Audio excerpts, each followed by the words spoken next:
It's been said that a police officer's life involves long hours of monotony and routine, broken up by endless seconds of terror and fear.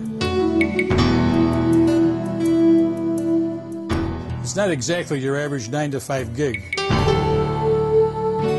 It's a special job that can only be done well by a certain kind of person. It's important that the people of Cleveland understand just what a leader the Cleveland Police Department has been throughout the years. Well, I once heard history defined as the collective memory of society. The police department was almost a social welfare agency as much as it was a law enforcement agency. There was a very, very strong partnership between the community and the police department. It's a department that's seen more of its share of characters, like Eliot Ness, more than its share of challenges, like the Torso murders of the 1930s, and more than its share of officers who have paid the ultimate price. We've had a number of officers, unfortunately, have died and given their lives for the cause. And again, we can't go a day without remembering each and every one of them. These are just a few of the reasons behind the creation of our Cleveland Police Museum. Pride in the department, pride in what we've accomplished, pride in where we've been.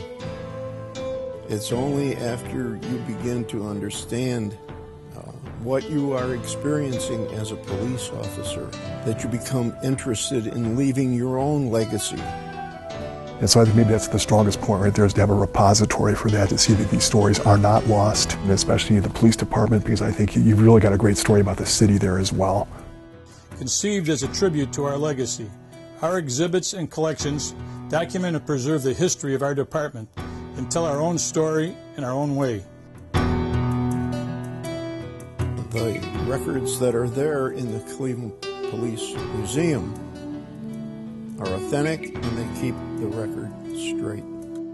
It's a place not only for police officers, but it's also where our families, descendants, and the public we serve can learn about our tradition, our unity, and our dedication to duty. So that you can take your grandchildren, your great-grandchildren, and say, hey, read this. I was here when this happened. I was part of this. Over the years, our museum has flourished, averaging nearly 10,000 visitors every year.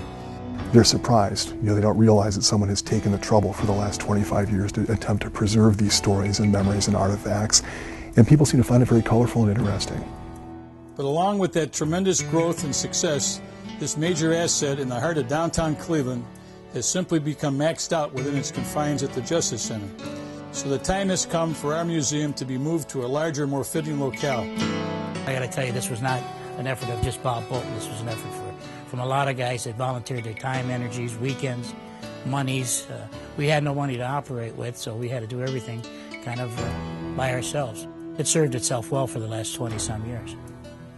We're sure you would agree that our department has a proud and rich tradition, and we're sure you would agree that something as important as our own heritage should also have an appropriate showcase, a place of dignity and tribute worthy of the valiant men and women who came before us.